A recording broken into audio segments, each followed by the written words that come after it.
कच्चे तेल पे बात की जानी चाहिए नरेंद्र जी से। तनेजा जी, सर क्रूड एक बार फिर से ऊपर की तरफ थोड़ा सा रुझान दिखा रहा है। एक तो ये था कि आईए की रिपोर्ट में था यूएस में ड्रॉडाउन था, तो थोड़ा सा उसकी वजह से हुआ, लेकिन फिर भी ऐसा लग रहा है कि क्रूड थोड़ा सा ऊपर जाने की कोशिश कर रहा है। क्या परिस्थितियां बदल रही हैं क्या? देखिए, अभी जो आप जिसका जिक्र कर रहे हैं ट्रेंड का, उसके जो मुख्यतः दो कारण हैं। एक तो वो लोग जिन्होंने लॉन्ग पोजीशंस ले रखी थी, वो थोड़ा सा उन्होंने चेंज किया है अपने पोजीशन को, लॉन्ग पोजीशंस की जगह जो है वो मतलब आउट हुए हैं। तो एक बहुत बड़ा एक कारण वो है। लेकिन जो सबसे बड़ा कारण है वो ये है कि बाजार इस बात का इंतजार कर रहा है कि ईरान जो है वो बदले में क्या कार्रवाई करेगा।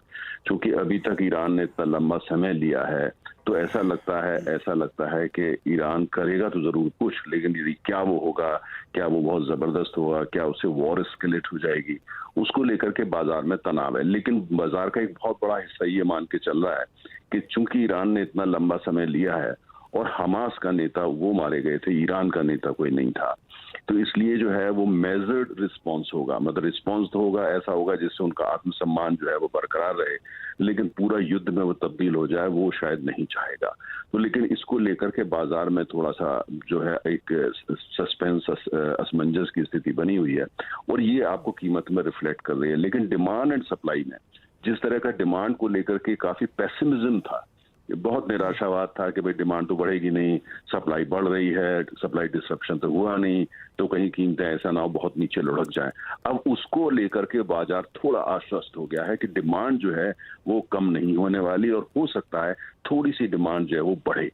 तो ये एक बहुत बड़ा कारण है जो कीमतों में रिफ्लेक्ट कर रहा है। और मेरा अपना मानना है कि आप डिमांड, सप्लाई, जियोपॉलिटिकल, ये सबको अगर मिला करके देखते हैं, एक बास्केट में डाल के देखते हैं, तो कीमतें 80 के आसपास घूमेंगी। हो सकता है कभी 75 हो जाए, ये भी हो सकता है 72 हो जाए, पर ये भी हो सकता है 86 हो जाए या 90 को टच कर जाए।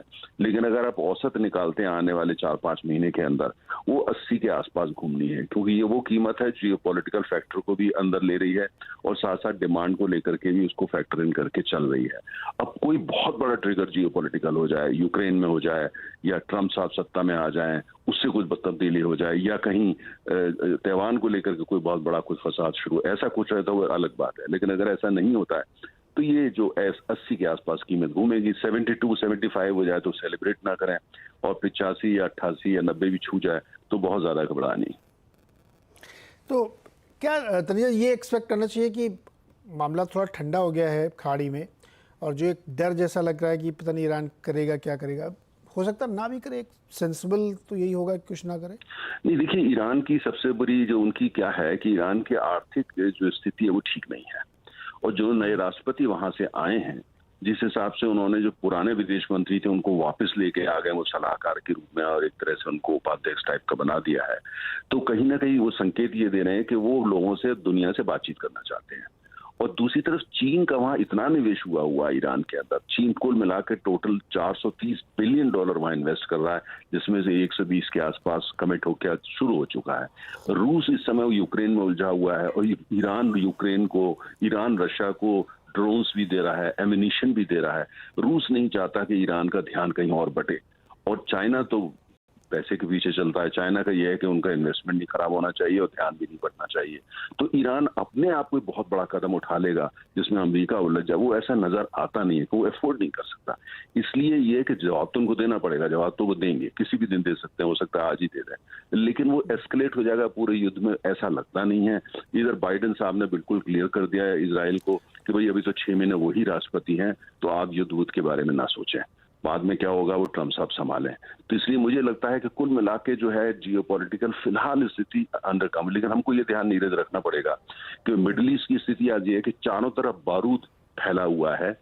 हर एक की कोशिश है बारूद में जो है वो चिंगारी ना डालें, लेकिन अगर दुर्घटना, एक्सीडेंट से कोई चिंगारी डल जाती है और एस्केलेट हो जाता है, वो उसको एकदम आप नजरअंदाज नहीं कर सकते, क्योंकि जहां बारूद होता है और तमाम सारी चिंगारियां आसमान में घूम रही होती है, दुर्घटना की भी संभावना बनी रहती है। तो अगर उसको हटा दें आप, तो मुझे लगता है कि कोई ज्यादा परेशानी की बात नहीं है। अब आजकल तो आप देखिए ना सर, पूरी दुनिया में चिंगारी लगा ही रहे हैं लोग, बिल्कुल, अगल बगल सब तरफ, तो ये तो एक खतरा बहुत बना हुआ है। तो अगर जी ये वाला सिचुएशन थोड़ी अलग हटाएं, अगर हम प्योर डिमांड पे आए, तो डिमांड भी हमको लगता है काफी सप्रेस है, खासतौर पे चाइना की ओर से। नहीं देखिए, चाइना तो बहुत बड़ा बाजार है तेल का, और आपको पता है दुनिया का सबसे बड़ा खरीदार भी चाइना होता है, लेकिन अभी चाइना से डिमांड बढ़ेगी ऐसा नहीं लगता, और बाजार कहीं ना कहीं उसको फैक्टर इन कर लिया है। अगर चाइना में डिमांड घट जाती है ना, कोई सब्सटेंशियली घट जाती है, मान लिया 1.2 मिलियन बैरल्स या 1.5 मिलियन बैरल्स या आप 8 लाख बैरल, तब फिर बाजार में उसकी चिंता आपको दिखेगी, कीमतें घटेंगी। लेकिन चाइना जो है उसके पास पेट्रोकेमिकल और तेल को इंपोर्ट करके रिफाइन करके बेचना, पेट्रोकेमिकल की शक्ल में बेचना, स्टोर करना, इन तीनों की कैपेसिटी काफी है। तो चाइना कोई बाजार को या दुनिया को ये मैसेज नहीं देगा क्योंकि तेल की डिमांड कम हो गई, अर्थात चीनी अर्थव्यवस्था जो है वो बहुत ज्यादा परेशानी है। तो चाहे वो उठा करके अपने स्टोर में तेल को रख ले या वो पेटकेम बना करके उसको स्टोर कर लेगा, लेकिन चाइना इस बात का बड़ा ध्यान रखेगा कि गलत मैसेज दुनिया में ना चला जाए। तो मुझे अभी उसको लेकर बहुत चिंता नहीं है। हालांकि चीनी अर्थव्यवस्था जो है वो कहीं ज्यादा परेशानी में है जितना कि बाजार आंक रहा है। जी, सच ढूंढना ही बड़ा मुश्किल काम है क्रूड के बारे में, क्या सच्चाई क्या होगी। तनेजा सर बहुत बहुत शुक्रिया जानकारी देने के लिए। अब चलते हैं रवि के पास और विकास के पास। रवि जी, पहले तो आप बताइए सर, क्या लग रहा है क्रूड में, डोमेस्टिक मार्केट में ट्रेडर्स को क्या करना चाहिए? लॉन्ग शॉर्ट में कुछ है बढ़िया ट्रेड? से आपने जो डिस्कशन किया वही स्थिति अभी क्रूड में बनी हुई है, क्योंकि प्राइसेस में थोड़े फंडामेंटल इंप्रूव हुए, बट प्राइसेस ने रिएक्शन भी 6100 से 6400 तक ले लिया है।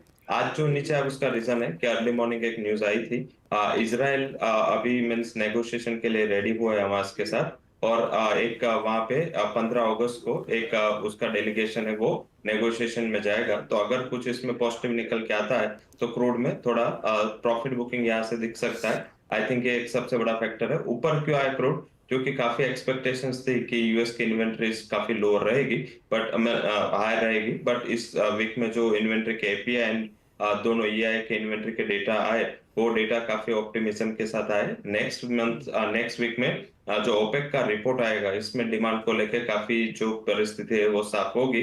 हालांकि आज सुबह चाइना के जो मैक्रो डेटा है वो काफी सपोर्टिव है। आई थिंक काफी टाइम के बाद जो डिफ्लेशन का खतरा था वो टला है, तो मुझे लग रहा है कि इस हिसाब से प्राइसेस नीचे नहीं आ रहे। ऑप्शन का यूज करें जब तक की स्थिति क्लियर नहीं होती, जिसमें मुझे लग रहा है कि 6400 के स्ट्राइक के आपको कॉल ऑप्शन लेके ट्राई करना है क्रूड में, जो 100 के करीब चल रहे हैं। बाय करें with stop loss of 60 and target would be 188। Okay, Vikas ji आप क्या करेंगे कच्चे तेल में? सर देखिए, अगर फंडामेंटली और जियोपॉलिटिकल तो सबने डिस्कस कर लिया। टेक्निकली अगर मैं क्रूड की बात करूं तो 200 डिमो को भी इसने वीकली चार्ट पे रिटेस्ट किया है, जहां पे 6020 के करीब का ये बॉटम बना के वहां से रिवर्स किया है। तो एक रेंज के अंदर क्रूड ऑयल चल रहा है। 6000 से सपोर्ट 6000 6100 एक सपोर्ट का जोन दिख रहा है, और हायर एंड पे 6550 6600 एक रेजिस्टेंस का जोन दिख रहा है। तो वैसे तो जो बायस है टेक्निकल चार्ट्स में बुलिश है, तो कोई भी डिप अगर मिलता है 6300 320 के करीब, तो क्रूड ऑयल पे एक बाई का पोजीशन बनाना चाहिए। 6210 का स्टॉप लॉस रखना चाहिए। हायर एंड पे 6550 एंड 6600 के टारगेट्स देखने मिल सकते हैं।